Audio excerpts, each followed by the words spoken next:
La reproducción sexual representa una compleja constelación de procesos morfológicos y bioquímicos que deben llevarse a cabo de una manera extremadamente organizada. La capacidad de reproducirse es una de las principales características de los organismos vivos y es esencial para la perpetuación de las especies en el tiempo y el espacio generación tras generación.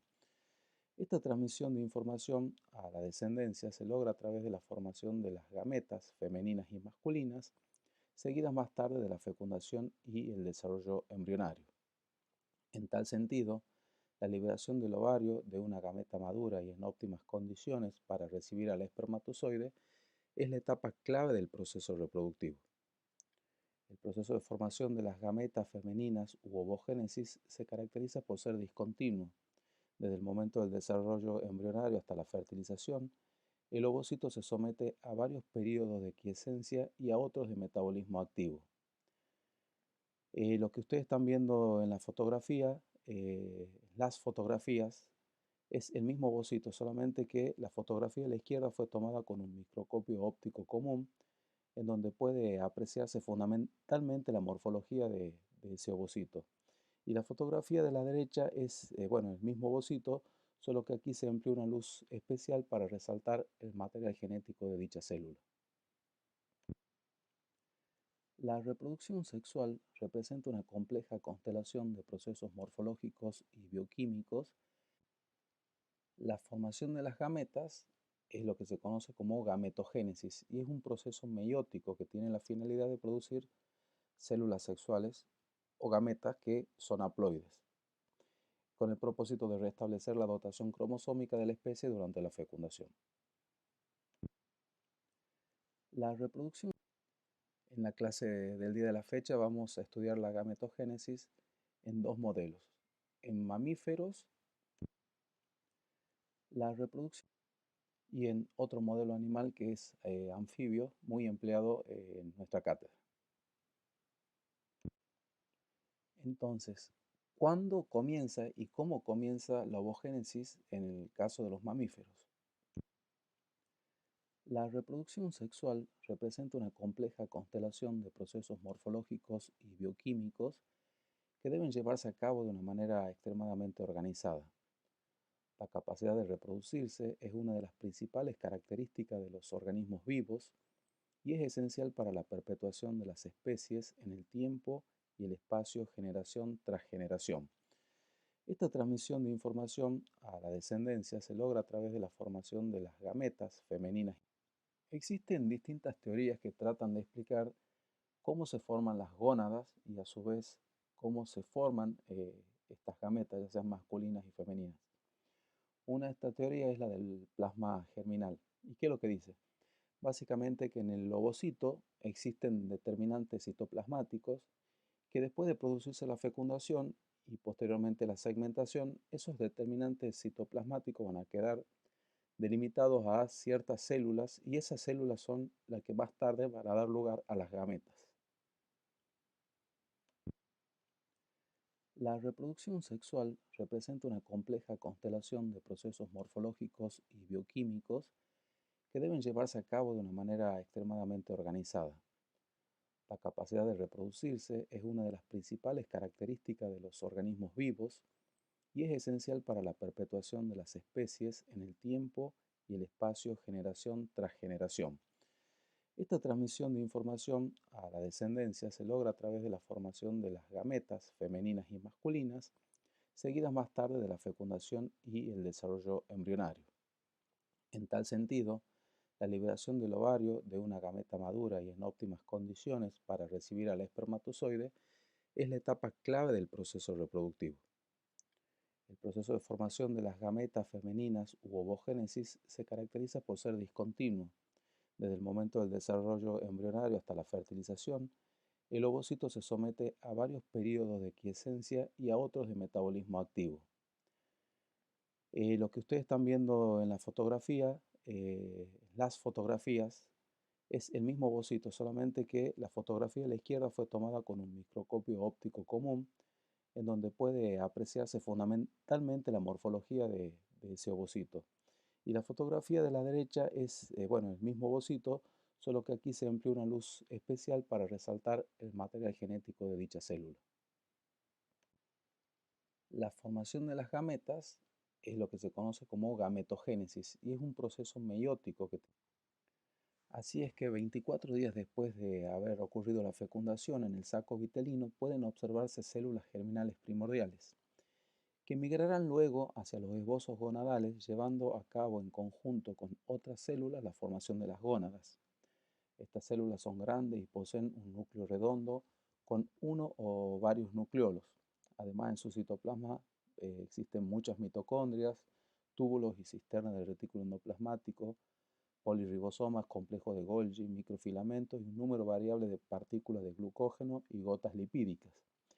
Las partículas de glucógeno y las gotas lipídicas almacenadas en las células germinales primordiales servirán de reserva energética durante la migración de las mismas.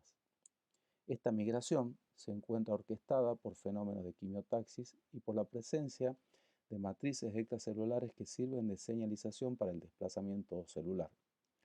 Una vez en los primordios gonadales, las células germinales primordiales se agruparán formando nidos.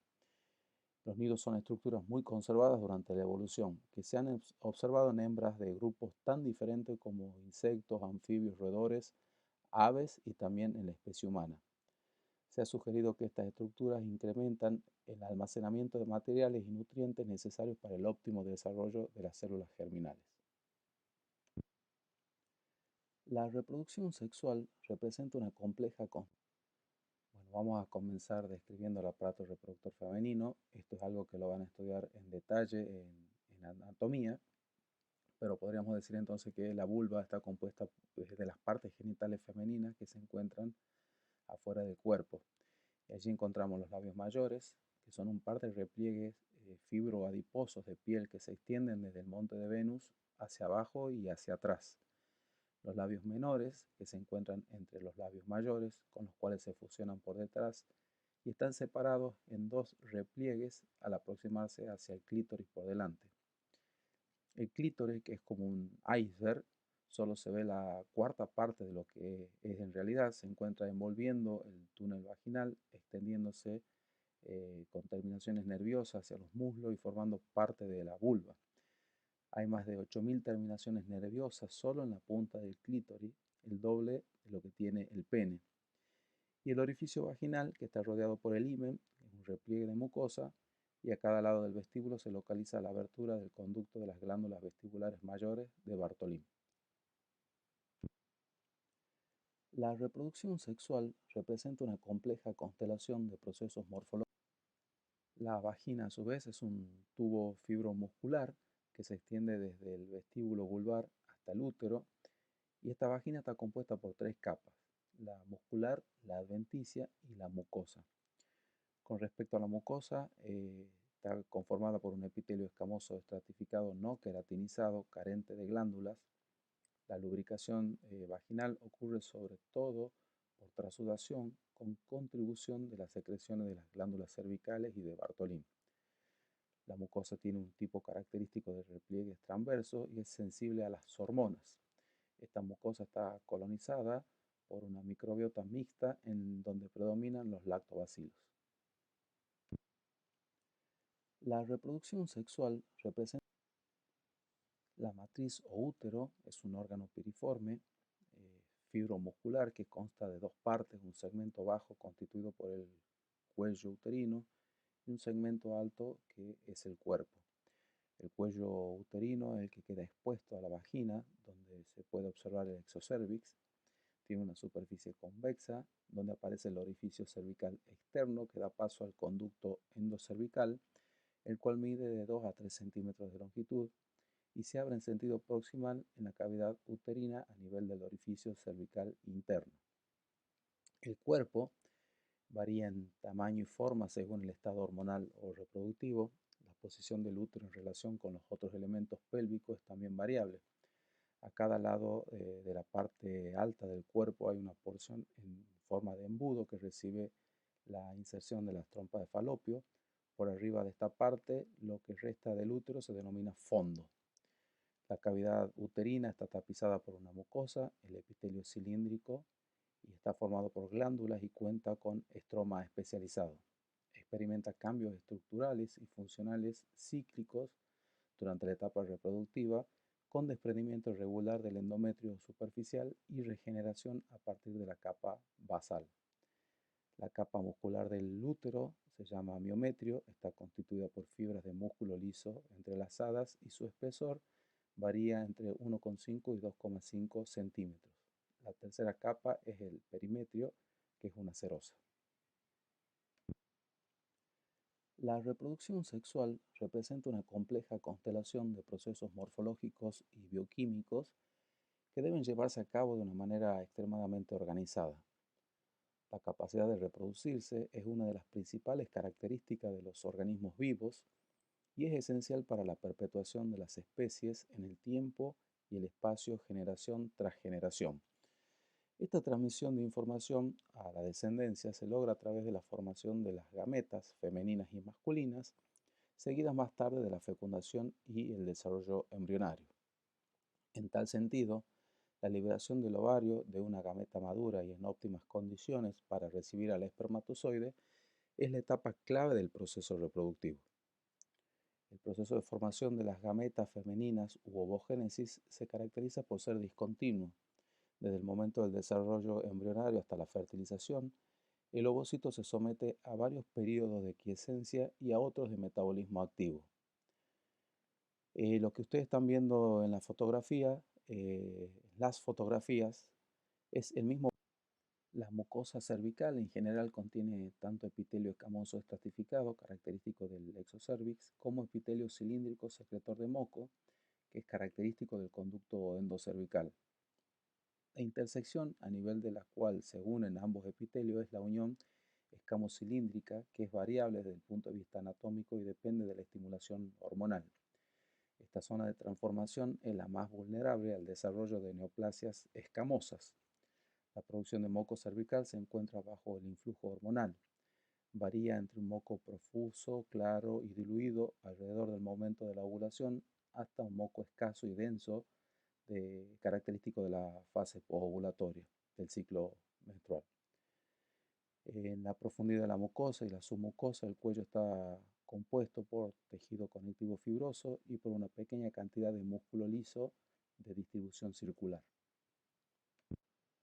En estas imágenes se pueden observar dos tipos de corte de los oviductos humanos.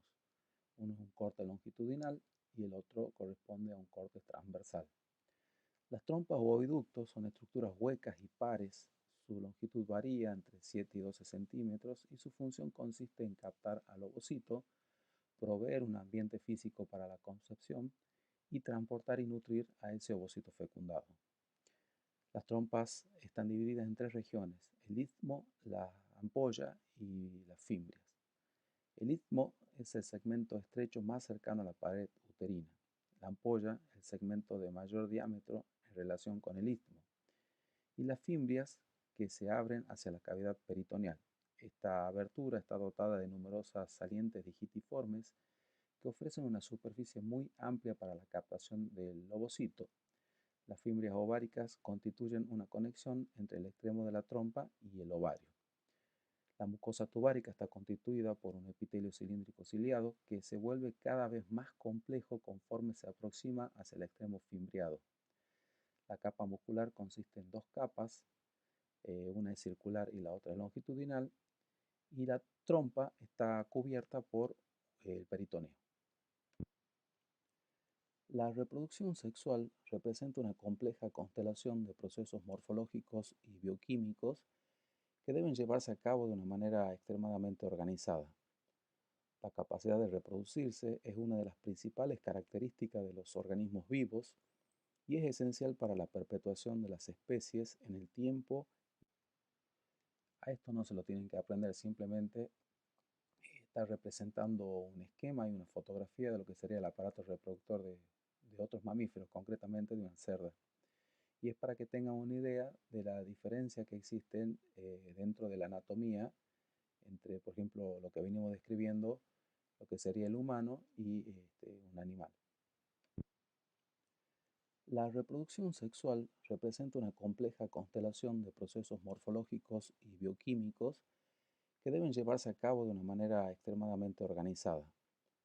La capacidad de reproducirse es una de las principales características de los organismos vivos y es esencial para la perpetuación de las especies en el tiempo y el espacio generación tras generación. Esta transmisión de información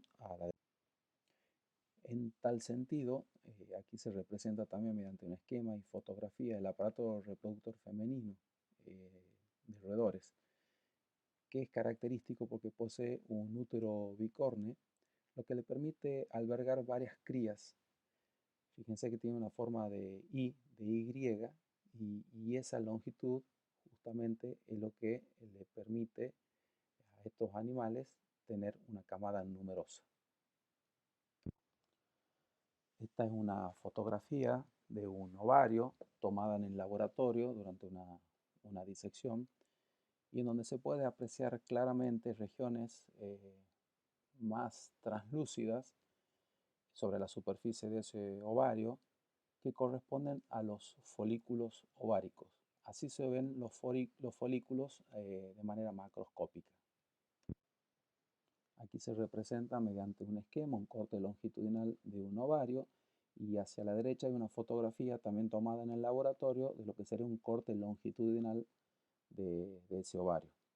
Entonces, en el esquema del corte longitudinal se puede reconocer una región que es la corteza, donde se lleva a cabo la foliculogénesis, y una región central que corresponde a la médula.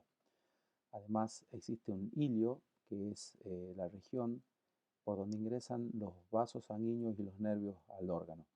En la fotografía de la derecha se pueden observar ciertos huecos que corresponden a los lugares donde existían los folículos ováricos. Un folículo ovárico es la estructura anatómica y funcional de los ovarios. Es donde se sintetizan las hormonas ováricas y también es el lugar donde se forman los ovocitos. La reproducción sexual representa una compleja constelación de procesos morfológicos y bioquímicos que deben llevarse a cabo de una manera. Bueno, hasta aquí vimos lo que sería un corte longitudinal de un ovario en una observación macroscópica. ¿Qué pasa cuando hacemos la técnica histológica de esa corteza ovárica? Bueno, empezamos a observar distintos folículos en distintos grados de maduración, justamente lo que representa la foliculogénesis. La reproducción sexual representa. El folículo ovárico constituye la estructura básica de la biología reproductiva femenina, cuya funcionalidad dependerá de la etapa biológica de la mujer y será el sitio donde se formará el ovocito maduro. Durante la ovogénesis, es decir, la formación del ovocito y la foliculogénesis, la formación del folículo, las interacciones entre los distintos componentes celulares del ovario son críticas para la formación de un ovocito apto para ser fecundado. Durante el tercer mes del desarrollo fetal se puede observar el folículo primordial. Es el más sencillo de la serie folicular y está constituido por un ovocito primario rodeado de una capa de células somáticas planas, es un epitelio simple plano. Estos folículos primordiales permanecerán quiescentes en el ovario hasta que sean reclutados durante la etapa fértil de la mujer. En los folículos primarios, las células somáticas que los rodean aumentan su tamaño, el volumen, y se transforman en cúbicas.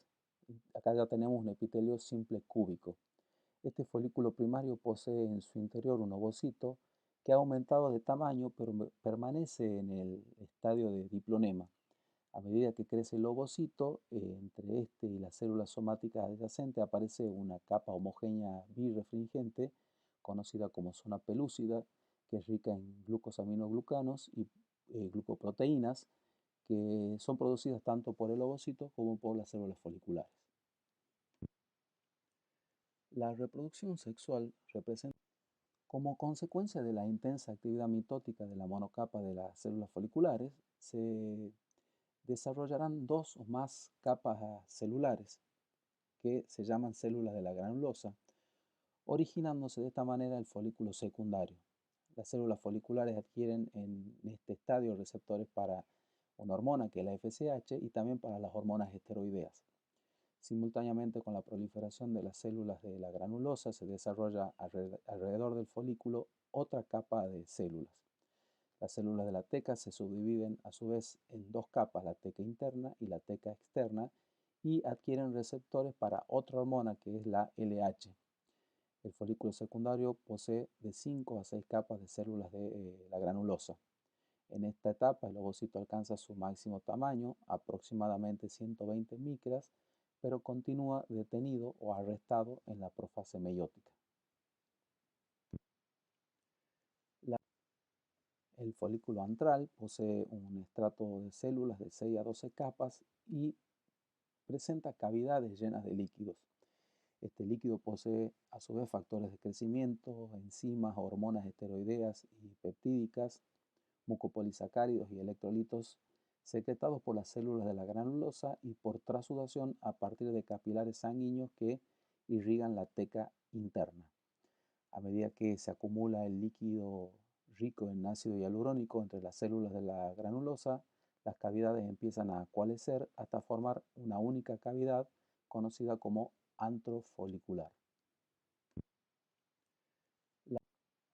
Entonces estas células foliculares, un grupo va a rodear al ovocito y otra van a formar parte de la pared de ese folículo, conocida como células foliculares murales. Y en la medida que esas pequeñas lagunitas se vayan fusionando, se va a formar un único antro folicular. En estas imágenes que representan el folículo preovulatorio o folículo de Graf, eh, podemos ver hacia la izquierda un corte histológico y hacia la derecha un dibujo que representa dicho folículo. Eh, de afuera hacia adentro se pueden reconocer la teca externa, la teca interna, una lámina basal, células foliculares, un antro único, el cúmulo óforo, que es un clúster, un conjunto de células que rodea el ovocito, y el ovocito propiamente dicho. En este folículo de Graf o folículo preovulatorio pueden aparecer distintas hormonas, como ser la gonadotrofina, FSH y LH, que ya la mencionamos, factores de crecimiento. Pueden aparecer otras hormonas como la hormona de crecimiento, factor de crecimiento tipo insulina y factores metabólicos locales que inducen a las células de la granulosa y de la teca para que proliferen.